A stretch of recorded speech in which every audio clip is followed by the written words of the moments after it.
The modern world is a world in which business plays an important part. Office buildings and office workers are a familiar sight in every city and town. So is the office secretary, that alert, efficient person who plays such a vital role in the world of business. This is Jean Carroll. Her day begins at 9 o'clock, and she's at her desk on time. Promptness, neatness, orderliness. In her first minute, Jean has displayed these attributes of a good secretary. Office supplies are the tools with which Jean works. The orderly arrangement of her desk permits a quick check to see that she has enough supplies on hand for the day. She takes out only those things she knows she needs. With her place of business in order, she helps to organize the day for herself and her employer by referring to her invaluable calendar pad, and from it typing up the daily appointment sheet. This record indicates the names of various people who have appointments for the day. It also lists memorandums or personal reminders for her employer.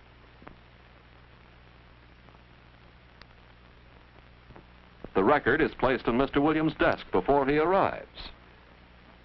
The new arrival is Marge Quinn, office stenographer and Jean's co-worker.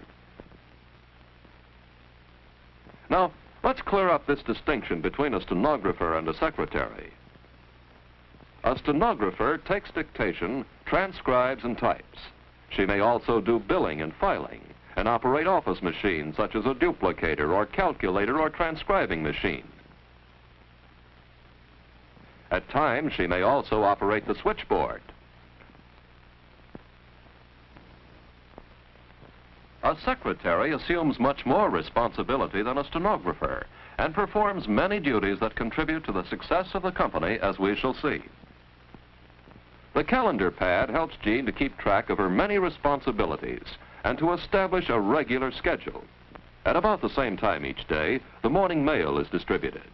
Sorting it is one of Jean's responsibilities. She selects the unopened personal letters for Mr. Williams from the business mail which was opened in the mail room. Mr. Williams has instructed her to open all his personal mail. The care and precision with which she handles this routine assignment are again indicative of Jean's thoroughly competent approach to her job.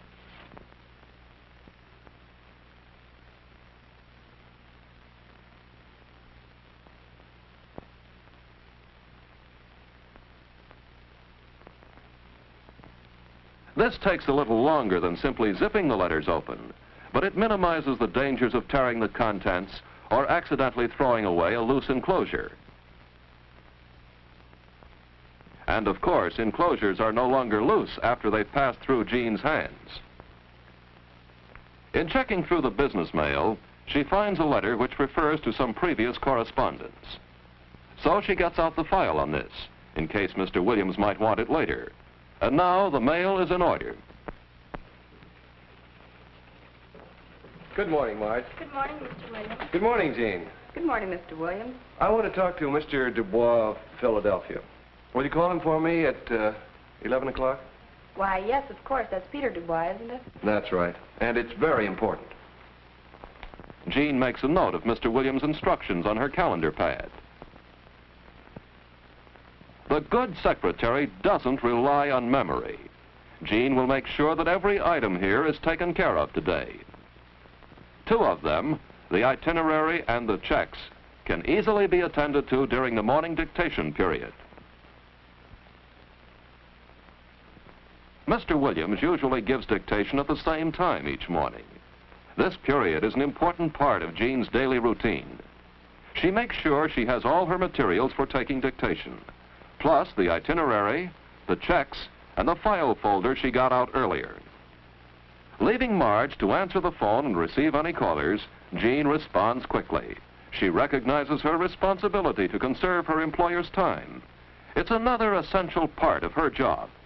For all her other duties, taking dictation and transcribing her notes is Jean's most important responsibility, the foundation of secretarial skill. During the dictation period, Mr. Williams often takes up other questions of the day, makes suggestions, and gives impromptu instructions. The secretary, too, uses this period to clarify any matters that need attention, so that she need not bother him later. Foresight, such as bringing the file which she thought he would need. Dependability in attending to many personal and business details, such as making sure he signs checks. These are qualities which make the secretary a real asset to her employer.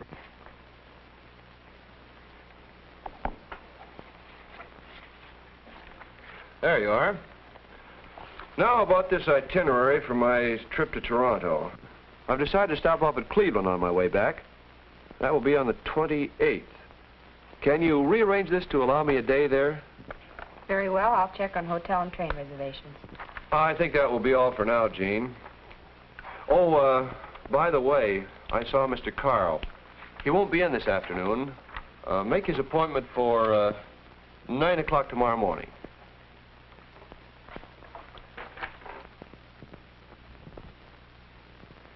Jean leaves the office without delay.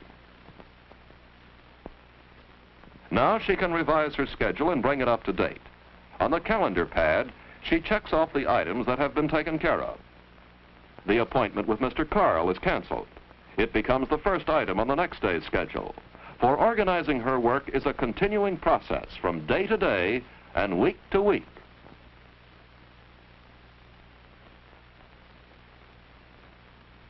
The checks have been signed, and the itinerary must be revised.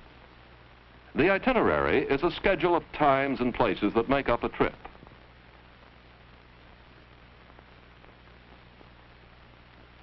A hotel guide will supply the information Jean needs to arrange for Mr. Williams to stay overnight in Cleveland. Knowing where to look for information and how to use it is part of Jean's job. The secretary should be familiar with standard reference books like these.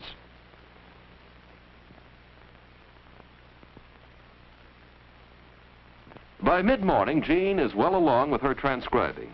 This period is another part of her varied day. But she is also receptionist to customers, friends, job applicants, and salesmen. Jean knows how her employer wants her to handle these different kinds of callers. In every case, she is tactful, courteous, and poised. Since she cannot admit this salesman now, she makes an appointment for him for the next morning. The secretary's manner of handling callers directly influences their attitude toward the business. The unexpected caller receives as courteous treatment as does Mr. Richards, who has an appointment. Callers, whether expected or not, usually interrupt other work, but Jean loses no time getting back to her organized routine. Call Peter Dubois. Yes, proper use of the telephone is another must for a good secretary. Long distance, please. I want Philadelphia, Quaker 1-200, Mr. Peter Dubois. The last name is spelled D-U-B-O-I-S. Mr. Arthur J. Williams at Center 9000 is calling. Not only does the secretary maintain a pleasant relationship with her employer and his business associates, but she must be able to get along with her co-workers and occasionally give instructions to subordinates and supervise their work. Jean is able to tell others what to do because she knows from experience what is required. Having been a general office worker before she became a secretary, she's familiar with other phases of office work, and she's always willing to help a fellow worker. Consideration for others is an important factor in good office manners. Jean has carried through her daily routine very thoroughly and has kept up with her schedule. As a result, even a late interruption, like an unexpected call for dictation, can be handled smoothly. In this office, there's no frantic last-minute rush to wind up the day's work. Jean is still at top efficiency. Even under pressure of getting out a last-minute letter, she is calm and courteous. Goodwill and understanding are part of her personality, part of her job. Now, with the rush letter transcribed and signed, she winds up her day in a neat, orderly manner. The routine of one day carries over into the next. Before Jean leaves, she has a clear picture of what she is going to do tomorrow. Alert, personable, efficient.